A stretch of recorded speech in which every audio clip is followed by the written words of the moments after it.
Je m'appelle Agnès Mignot. Je suis professeure des universités à l'Université de Montpellier. Je suis actuellement vice-présidente déléguée en charge des grands projets nationaux, ce qu'on appelle par exemple les PEPR, et également du processus de simplification administrative. En fait, il y a quelques mois, la ministre de l'Enseignement supérieur et de la Recherche a proposé aux universités de se lancer dans un processus de simplification pour redonner du temps à la recherche, c'est-à-dire aux enseignants-chercheurs, aux chercheurs, mais aussi au personnel d'appui. Et donc j'ai en charge, entre autres, de piloter ces actions.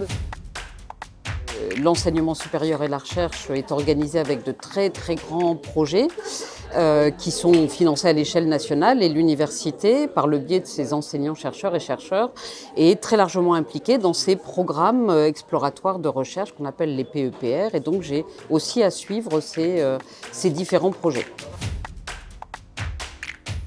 Non, c'est pas tout à fait mon premier mandat à l'UM. J'étais déjà vice-présidente déléguée en charge des relations entre l'administration et la recherche. Et le président Auger m'a demandé effectivement de m'investir sur cette question de facilitation des relations entre l'administration et le monde de la recherche, avec tout ce que rencontrent les directeurs d'unité, les responsables administratifs, et puis au quotidien les chercheurs, les enseignants-chercheurs et les personnels d'appui à la recherche. Effectivement, je suis chargée de mission pour l'Université de Montpellier concernant ce protocole de Nagoya et la mise en œuvre d'un point de vue très administratif, législatif et en termes de recherche. Le protocole de Nagoya, c'est un protocole qui a été signé dans le cadre de la Convention sur la biodiversité, qui vise à protéger cette biodiversité et qui tente de se positionné pour éviter la biopiraterie à l'échelle internationale. Donc c'est quelque chose qui nécessite d'accompagner beaucoup les chercheurs et les enseignants-chercheurs. Je suis enseignante-chercheuse et je tiens vraiment aux deux casquettes. Mon laboratoire aujourd'hui, c'est l'Institut des sciences de l'évolution. C'est une unité qui s'intéresse à tous les mécanismes de l'évolution, de l'adaptation, la spéciation des espèces sur le temps long. Donc on a des paléontologues. Sur le temps court, des gens qui s'intéressent aux mécanismes d'adaptation sur des organismes très petits. Et puis des gens qui s'intéressent aussi bien à des questions relatives à des animaux ou à des plantes. Et ça, c'est plus mon activité, de m'intéresser à cette évolution sur des plantes à fleurs. On n'est quand même pas très nombreuses. Les indicateurs de sexe ratio, c'est-à-dire de proportion d'hommes et de femmes dans différentes structures, sont souvent globalisés. Et si dans l'ensemble on n'est pas trop loin du 50-50, quand on regarde dans les détails, on est loin du 50-50.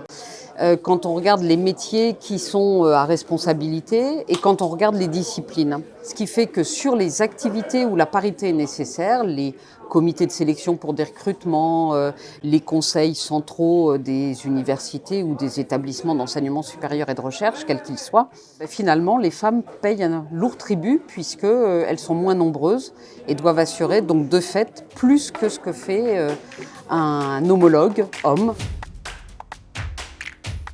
Ce qui a été extrêmement bénéfique à la fois pour moi, mais aussi dans les missions que j'ai eu à réaliser, ça a été de travailler avec des personnes en équipe, c'est-à-dire de se faire confiance, et ça commence par apprendre à connaître le métier de l'autre, de tous ceux avec lesquels on va travailler, pour être en capacité effectivement de faire évoluer ces activités, de trouver les pistes d'amélioration possibles. Et elles viennent souvent du fait de ce que vivent les gens au quotidien.